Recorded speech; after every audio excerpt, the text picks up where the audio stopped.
Salut, c'est Chevalier Chaka. Avant de commencer, j'aimerais savoir, est-ce que vous aussi abordez les œuvres qui vous ont profondément marqué et vous intimident? Avez-vous peur de ne pas lui rendre justice ou simplement enchaîner les banalités et les phrases creuses bourrées de superlatifs, sans qu'au final, votre amour pour l'œuvre ne s'avère vraiment communicatif? Moi, ça me le fait. C'est pour ça que je ne parle d'Evangélion qu'au travers de sujets annexes et que je n'ai jamais fait de réelle analyse de fond, ni réellement exprimé pourquoi cette série me fascinait. En fait, le sujet est si populaire et tout a tellement été dit par des gens avec une bien meilleure capacité d'analyse et de synthèse que moi, que j'aurais le sentiment d'être terriblement redondant, imprécis, voire ennuyeux. Or, provoquer l'ennui est à mon sens le pire sentiment que peut faire ressentir une vidéo. Encore pire que l'indignation, puisqu'au moins on provoque une réaction. A contrario, je n'ai pas eu ce souci avec Slayers. En France, la série a tellement été oubliée que rien que le fait d'en parler était original. Et ma vidéo m'a confirmé l'idée qu'au fond, il y avait un public qui se rappelait de Lina Inverse, attendant juste que quelqu'un en parle. Il suffisait juste de jeter cette bouteille dans la mer youtubesque. Et donc, Kill la Kill. Qu'est-ce que je vais bien pouvoir vous dire que vous ne savez pas déjà? Je vous le confesse, je ne sais pas. Et j'ai eu beau me triturer le cerveau, je n'ai pas trouvé sous quel angle je pourrais aborder cette série de manière originale. Alors que je meurs d'envie d'en parler. Du coup, tant pis. Je m'avoue vaincu. Je ne vais pas essayer d'innover ou de me faire passer pour plus malin que je ne le suis, et je vais simplement essayer d'exprimer pourquoi cet anime est si cher à mon cœur, et pour quelle raison je la considère comme la série la plus réussie de son réalisateur. Donc, qu'on soit clair, je ne prends pas Promare en compte, n'aimant pas trop mélanger film et série. Quant à Panty et Stocking, on pourrait en débattre, mais comme la fin lui donne un goût d'inachevé, je préfère la disqualifier. Vous l'avez compris, encore plus si vous avez vu ma précédente vidéo, c'est bien Gurren Lagann que j'ai dans le collimateur. Mais on va y revenir, ne vous inquiétez pas. D'ailleurs, comme pour la vidéo sur Gurren Lagann, je m'adresse avant tout aux gens qui ont vu la série. Et si je vais éviter au maximum de révéler l'intrigue, je risque d'en échapper quelques petits bouts. Vous voilà prévenus. Tout d'abord, il faut savoir que j'ai découvert Kill la Kill un peu sur le tard, c'est-à-dire en 2016.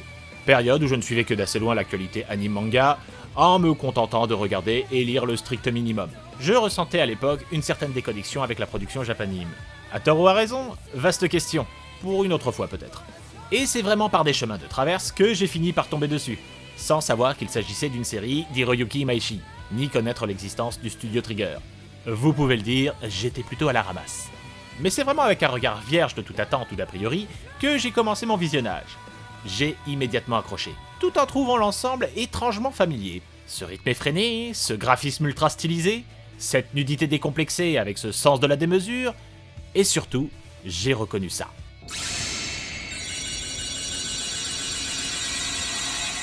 Pas de doute, c'était une série du créateur de Gurren Lagann et de Dead Leaves. Au bout de 3 épisodes, j'étais déjà conquis. Mais pourquoi? Évidemment, est-ce qu'on peut aborder Kill la Kill sans commencer par son rapport avec la nudité? Je ne crois pas, puisque ça fait partie des aspects les plus frappants, et ça dès l'épisode 1. Que ce soit au travers du discours de Satsuki qualifiant les élèves de porcs en uniforme, ou même de la transformation de Ryuko avec Senketsu. Alors déjà, non. Kill la Kill ne fait pas de fanservice intelligent. J'en ai déjà parlé dans ma vidéo sur le sujet, mais je pense qu'il est important d'insister sur ce point. Kill la Kill a une relation forte avec la nudité. C'est acté. C'est même le vecteur d'un des nombreux messages de l'œuvre. Ne pas avoir peur du regard des autres et se montrer tel que l'on est. Tout ça soutenu par le scénario, justifiant pourquoi la majorité des personnages sont enclins à l'exhibitionnisme. Or, à partir du moment où cela fait partie intégrante du récit, on ne peut pas qualifier cet usage comme du fanservice. Est-ce que la motivation principale du réalisateur et de Trigger était de montrer des personnages féminins à la plastique agréable pour la rétine dans leur plus simple appareil? Oui, très certainement. Mais peu importe les intentions, à partir du moment où l'exécution le justifie jusque dans son scénario, on ne peut pas parler de fanservice, puisque par définition, celui-ci n'est pas censé être essentiel au récit. Or, si vous retirez la nudité à Kill la Kill, vous devez transformer en profondeur la série. Il y a effectivement du fanservice dans Kill la Kill, mais il est à dissocier du traitement que fait l'anime de la nudité en général. On le reconnaît facilement par des choix de cadrage bien particuliers, insistant sur les formes d'un personnage à des moments où ça ne s'avérait pas nécessaire. La définition même du fanservice. Cela dit, même dans ce cas de figure, je suis à me demander si l'on peut réellement parler de fanservice. Puisque l'intention des créateurs était à l'origine de montrer des personnages dénudés, et que le scénario, le chara design et costume design favorisent voire encouragent ce genre de plan un brin voyeur, on peut dire que leur présence est plus ou moins attendue et espérée par le spectateur. Ce n'est donc pas à proprement parler du fanservice, c'est tout simplement du ecchi. À partir du moment où le public regarde une série avec comme attente d'avoir sa dose de sexy, je ne suis pas vraiment persuadé qu'on puisse encore qualifier ça de fanservice. Ainsi, j'aurais plutôt envie de dire que Kill la Kill, ce n'est pas du fanservice intelligent. C'est un anime ecchi intelligent, et ça, c'est effectivement plus rare, puisqu'habituellement une série ecchi n'a pas nécessité à justifier ses plans culottes ou décolletés, vu que c'est la raison même de son existence. Donc quand on prend le temps de l'intégrer de manière réfléchie, ça mérite d'être souligné.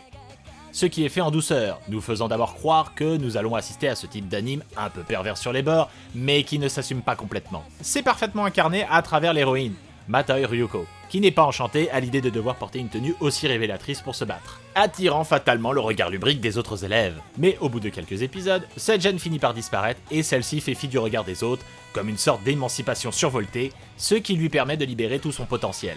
Et à partir de là, le regard des autres devient également moins intéressé par ses attributs physiques. Ce qui est aussi le cas du spectateur. Et alors que le nombre de personnages mis à nu ne fait que croître, on ne prête plus trop attention au fait qu'ils finissent drapés dans leur plus simple appareil. Mais du coup, si la nudité perd son intérêt, doit-on en conclure qu'un ecchi trop intelligent n'est finalement pas un bon ecchi? Peut-être, qui sait. Ce n'est pas grave, puisque ce n'est pas l'unique facette de Kill la Kill, car la série brasse large, avec l'histoire de Matoi Ryuko, jeune délinquante qui assiste à la mort de son père et qui en recherche l'assassin afin de le venger.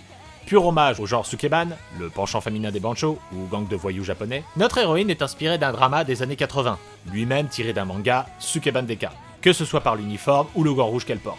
D'ailleurs, le premier ending de la série est un hommage à celui du dit drama.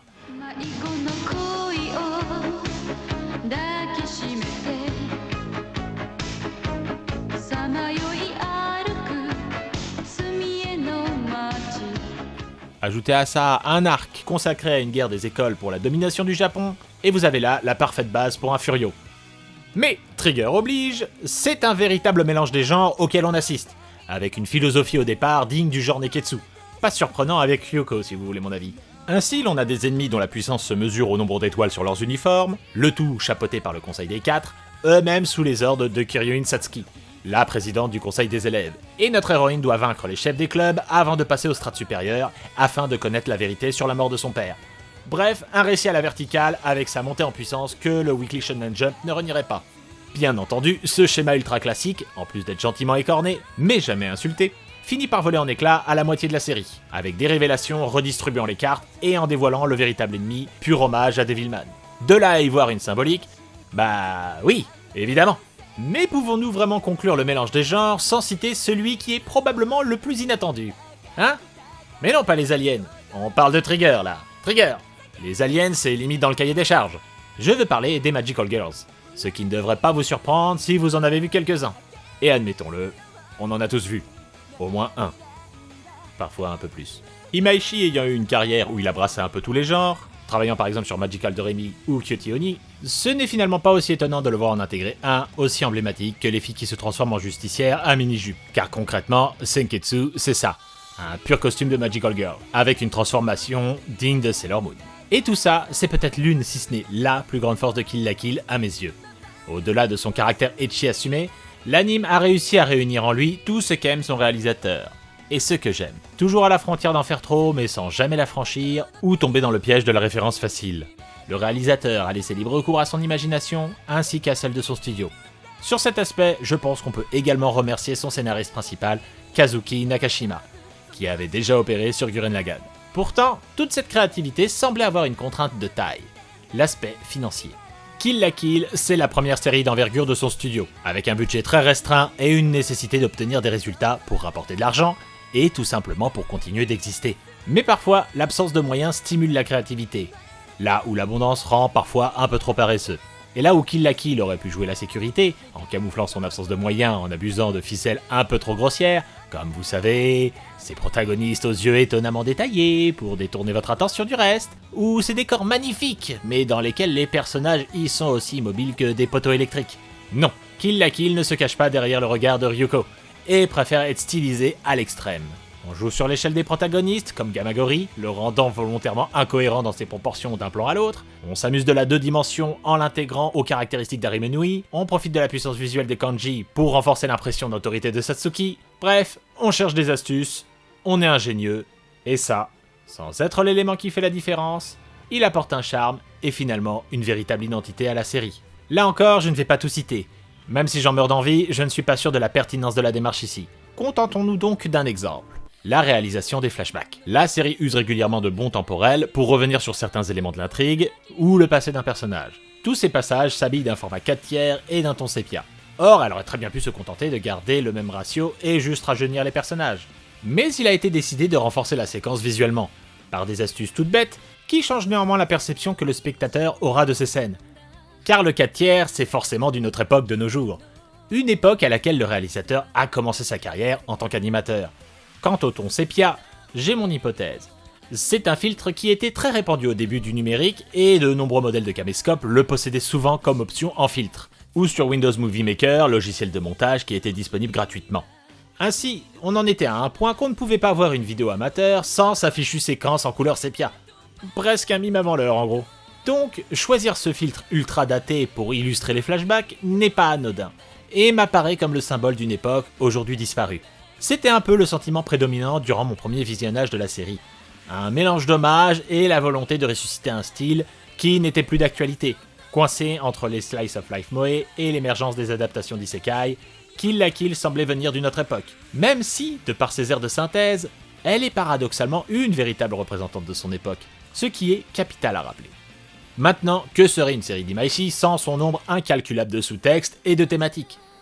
D'abord en plaçant les personnages féminins au cœur du récit, de l'héroïne à l'antagoniste jusqu'au boss final. Ce sont les femmes qui se dénudent, mais ce sont elles qui ont le pouvoir, et même si le nombre de personnages masculins est plutôt conséquent, la majorité n'ont que des actions à l'impact très secondaire, ou n'existent que pour apporter une dose d'humour. Mais même sur cet aspect, qui peut concurrencer Mako? Le seul personnage principal masculin de premier plan serait Senketsu, mais est-ce qu'une marinière peut vraiment être considérée comme telle? En définitive, l'univers de Kill la Kill est dirigé par des femmes. Preuve qu'une série visant un public principalement masculin peut parfaitement prétendre à un casting à la majorité féminine, sans être un slice of life ou une rom-com ou une série harem, mais bien une pure série d'action. Du moment que les personnages sont bien écrits, ça ne dérange pas grand monde. Pas vrai, Yoko? En ce qui concerne la hiérarchie instaurée par les uniformes, outre l'attrait Neketsu que nous avons déjà vu, elle permet d'aborder le thème des castes sociales, avec un système qui semble de prime abord prôner la méritocratie, puisque plus les élèves ont des bons résultats, et ainsi d'étoiles sur leur tenue, plus leur qualité de vie augmente. Mais au final, il dénonce les dérives d'un système capitaliste qui finit par corrompre les gens en les déshumanisant, les fameux porcs en uniforme. En toute logique, les habits et la nudité sont au cœur de la série, ne serait-ce que par le titre Kiru la Kiru, qui peut se traduire de diverses manières, mais qui peut signifier couper et porter. Mais aussi via l'arme qu'utilise Ryuko, ainsi que sa pupille, qui me fait personnellement penser à une bobine de fil. Ça a une multitude d'autres détails disséminés un peu partout. Mais ce thème va plus loin, en allant jusqu'à s'amuser avec la théorie de l'évolution, avec une petite touche de théologie. Puisque l'héroïne porte un kamui, terme qui peut se traduire par Dieu, et les membres de l'académie portent des uniformes Goku, qui signifie singe. Or, les kamui sont particulièrement légers en tissu, tandis que les uniformes Goku recouvrent entièrement le corps. On pourrait y voir une référence à Adam et Ève, qui étaient nus dans l'Éden, et c'est uniquement lorsqu'ils ont mangé le fruit défendu qu'ils ont pris conscience de leur nudité et ont décidé de se couvrir. Ainsi, le plus proche du divin est celui qui revient au plus proche de son état originel. Mais on peut y voir beaucoup d'autres choses, sans que jamais cela n'étouffe l'histoire. Le spectateur est libre d'y piocher ce qu'il veut et ignorer ce qui ne l'intéresse pas, sans que cela pénalise son visionnage. L'univers de Kill la Kill étant d'une richesse souvent insoupçonnée. Ainsi, si jamais ce genre de sous-texte et allusions ne vous intéresse pas, il vous reste quand même un anime à la réalisation explosive, doté d'une esthétique forte et accompagné d'une bande originale de haute volée, composée par Hiroyuki Sawano, que l'on connaît surtout pour Shingeki no Kyojin. Sur cet aspect, le compositeur offre à la majorité des personnages des thèmes en phase à leur personnalité ou à leur caractère, l'OST sublimant l'animation, ou au contraire, la soutenant quand celle-ci se fait moins flamboyante. Et c'est l'assemblage de toutes ces choses qui me font aimer Kill la Kill, me faisant clamer haut et fort que cette série est la plus grande réussite d'Imaishi, devant Gurren Lagann qui s'accapare pourtant toutes les faveurs. Au demeurant, je le comprends. Visuellement plus flatteur, avec un esprit Neketsu beaucoup plus marqué et des personnages plus faciles d'identification, la première réalisation du monsieur est plus accessible. Et je le répète, Gurren Lagann est une très bonne série. Là où Kill la Kill, avec sa nudité affichée, son graphisme moins lissé et son histoire au pitch digne d'un film de Yakuza, est forcément plus compliqué à appréhender. Mais passé ces a priori, je pense que la série est bien mieux maîtrisée, ne serait-ce qu'au niveau de la narration. On n'a pas un second arc qui s'étire à n'en plus finir. Et surtout parce qu'elle ne survole pas simplement ses thèmes et qu'elle offre une galerie de personnages autrement plus attachants et intéressants.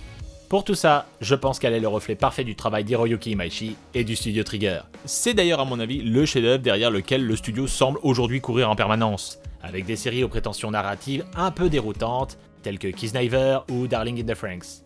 Comme s'il voulait absolument s'élever au-dessus de son aîné spirituel, Gainax. Sauf qu'à mon sens, ils l'ont déjà fait. C'est Kill la Kill. Et il y a encore beaucoup à dire sur cette série, tant je suis resté à la surface des choses. D'ailleurs, qui sait si je ne reparlerai pas plus en détail à l'occasion. Et comme j'avais du mal à commencer, j'ai du mal à conclure. Je terminerai donc ainsi. Kill la Kill est la plus grande réussite de Trigger et d'Imaishi en tant que série. Et c'est personnellement l'expérience la plus précieuse que j'ai eue en termes d'animation depuis très longtemps. Merci d'être passé me voir, et n'oubliez pas... Don't lose